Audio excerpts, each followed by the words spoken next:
Всем доброй ночи, друзья мои. У меня сейчас времени нет для алтарей, поэтому дарю вам ритуал, показываю вот этот красивый букет роз. В любом случае, мне кажется, важно содержание, а не то, с какими алтарями это все преподносится. Хотя, конечно, алтари очень красивые и очень важны. Но в данный момент можно и без них обойтись.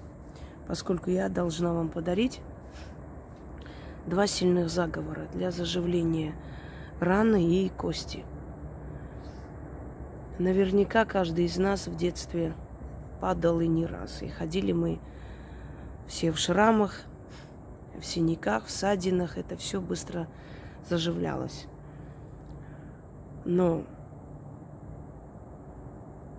тогда у нас был организм более крепкий, молодой. С годами и тело становится более хрупкой, и кость становится более ломкой. Ну и кроме того, бывают такие раны, которые очень страшные, очень тяжелые. И когда идет речь о спасении человека, уже о ранах мало кто задумывается, имея в виду, что какие там шрамы останутся, что там будет. Как-то мало интересует. Более всего интересно врачам спасение жизни человека. И в этот момент ведовство может здорово помочь, чтобы раны зажили и чтобы человек не потерял свою телесную красоту. Ну, например, во время войны ведьмы нашептывали над ранеными солдатами, и таких историй очень много, что вот раненый попал в какое-то село, и вот какая-то бабушка выходила, что-то нашептывала, какие-то снадобья, травы приносила, заваривала, заставляла пить, и он встал на ноги, хотя не было никакой надежды, что он выживет. Я знаю много таких случаев, когда врачи хотели просто отсечь конечности, другого выхода не было, и человек буквально сбежал с больницы, просто сбежал в это село, потерянное село в горах. Пошел на своих ногах каким-то образом, каким-то чудом туда поднялся и очень просил о помощи.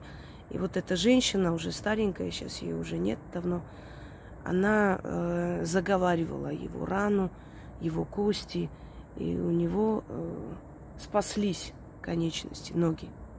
То есть он вот уже сейчас человек в годах и ходит. Был иной случай, когда один из казахских бахсы, тоже таким образом нашептывая, начитывая на нож и на воду, тоже так спасал человека. Его рана не заживалась, и уже говорили о том, что, может быть, нужно будет эту часть тела отсечь, просто потому что не получалось никак заживлять эти раны. И этот человек буквально спас ему жизнь и спас его тело, потому что был молод, и он не хотел стать инвалидом, неполноценным человеком.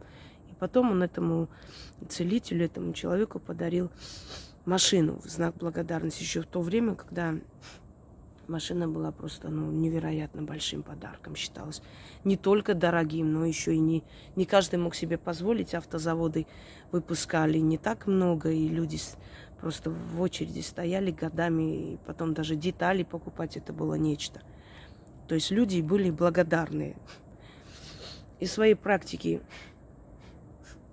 расскажу случай. Это город Дмитров. Я не думаю, что она против. Наоборот, она сама рассказывала еще с одноклассников. Я ездила, потому что возили эту женщину 2 раза, кажется. Но потом я поехала, потому что ей было очень тяжело даже переезд, и она не могла. И она упрямилась, не хотела идти к другому врачу, хотела со своим врачом. Вот до конца просто верила ему. К сожалению, оказалось, что зря. И, ну, как-то уговаривал ее каким-то образом все время. И я поддерживала ее ногу. У нее эта рана, ну, я объясняла, что это нужно хирургическим путем, что найдите другого врача. Вот она упрямилась, не хотела никого слушать. И когда уже в конце концов они нашли другого врача и ей окончательно это вылечили, этот доктор был изумлен. Он сказал, как же эта нога оставалась живой столько времени. Это просто невероятно. Уже давным-давно должна была она остаться без ноги. Вот я так ездила, заживляла ее ногу, чтобы поддержать, пока она вот решит вот пойти все-таки окончательно вылечиться. Поэтому таких историй много, ибо колдуны, ведьмы издревле владели этой техникой. Я хочу сейчас вам подарить 2 заговора, очень сильных, хороших, очень действенных. Вы можете для себя читать, можете читать для своих детей. Если там рана не заживает, если есть опасения, что, например, не восстановится полностью, скажем так, какая-то часть, ну, конечность, там, пальчик, я не знаю, стопа, ну, что-нибудь, вот прям ранение такое сильное. Ну, еще и после операции раны, которые долго заживают. Читайте следующим образом. Безымянным пальцем крутите напротив, то есть против часовой стрелки, над раной, над которой читаете. Если ваша рана, вы делаете, ну, если уже рана на спине, то можно как-то так имитировать, как будто вы над раной проводите, прям вот, то есть руку туда к спине повернуть, каким-то образом ухитриться. Ну, в остальных случаях, я думаю, что вы достанете, да? Безымянным пальцем левой руки крутите против часовой стрелки и читаете 13 раз. Каждый из этих заговоров. Можете один прочитать, можете 2 вместе, можете первый или второй. Но в любом случае лучше в комплексе. Первый для заживления ран и костей, то есть раны, которые и кости как бы здесь участвуют в этом процессе. А второе это именно кости, чтобы кость зажила быстрее, пришла в себя. Итак, вот крутите вокруг раны безымянным пальцем левой руки. Если у вас есть кольцо, это не обязательно снимать, оно не будет вам мешать. И начитывайте 13 раз. В плоти моей текут 3 реки. Первая река кровяная, вторая река костяная, третья река жильная. Первая река кровь исцеляет, рану заживляет, рану зашивает, кожу сверху тянет. Вторая река кость укрепляет, кость скрепись, крепостью стань, восстановись, болеть перестань. Жилы не трясите, жилы не ломите, тело поднимите, тело оживите, губы, зубы, ключ, замок. Еще раз. В плоти моей, если вы читаете своему ребенку, а ребенок это называется вот до 15-16 лет, вот так можно читать ребенку. Крутите вокруг его раны безымянным пальцем левой руки против часовой стрелки, 13 раз начитывая. В плоти твоей, если ребенку, да, здесь я читаю как для себя. В плоти моей текут 3 реки. Первая река кровяная, вторая река костяная, третья река жильная. Первая река кровь исцеляет, рану заживляет, рану зашивает, кожу сверху тянет.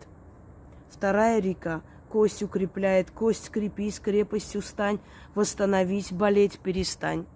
Жилы не трясите, жилы не ломите, тело поднимите, тело оживите, губы, зубы, ключ, замок. Это первое. Второе именно для кости. Если, например, кость неправильно срастается или кость была сломлена, как бы теперь загипсована, и чтобы оно правильно схватилось и правильно зажило. Потому что очень часто бывает, что приходится по второму разу человеку кости ломать, по новой это все закрепляют, понимаете, это очень опасно. И если кость вовремя не укрепить и не сделать правильно, то между вот костями, то есть вот хрящиками, значит, туда проникает жидкость некая, которая каменеет просто. И уже второй раз бывает, что невозможно исправить, если время прошло. Это природой так дано для того, чтобы укрепить кости, сломленные кости, там, раны, это еще наши предки во время динозавров. Это с того времени их иммунитет такую вот возможность дал организму человека, что если там разошлись или по новой закрепились кости, между ними, между хрящиками стекается жидкость, которая каменеет. И любой хирург вам скажет, что если вовремя не сломали кость и не поставили обратно, это практически очень сложно просто. И даже если делают, гарантии никакой не дают. Может получится, может нет. А чаще всего эти люди так и остаются, хромают всю жизнь. Потому что уже когда эта жидкость окаменела между хрящиками, и кость ломать и снова его восстановить практически невозможно. И вот чтобы все было как надо, лучше начитать, если у вас такая проблема случилась или у вашего ребенка. Опять крутите безымянным пальцем левой руки против часовой стрелки вокруг раны и читайте 13 раз. Дед Афанасий едет в зипуне, да на черно-белом коне. Слез дед с черно-белого коня, и кость зажила у меня, как кровь назад не течет, течет кровь вперед. Тебя кость рано не возьмет, нож не перережет и не посечет. Не порежет, извиняюсь, и не посечет. Рана заживет, все на место станет. Кровь, плоть, кость, все по местам становись. Заклято. Дед Афанасий едет в зипуне, да на черно-белом коне. Слез дед с черно-белого коня, и кость зажила у меня. Как кровь назад не течет, течет кровь вперед. Тебя кость рано не возьмет, нож не порежет и не посечет. Рана заживет, все на место станет. Кровь, плоть, кость, все по местам станьте. Заклято. Встали или встаньте, это тут не суть и не принципиально. Давайте еще раз прочитаем. Дед Афанасий едет в зипуне, да на черно-белом коне. Слез дед с черно-белого коня, и кость зажила у меня. Как кровь назад не течет, течет кровь вперед. Тебя кость рано не возьмет, нож не порежет и не посечет. Рана заживет, все на место станет. Кровь, плоть, кость, все по местам станьте. Заклято. Желаю вам здоровья и вашим детям в том числе, потому что это можно читать и для себя, и для своих детей. Всем удачи!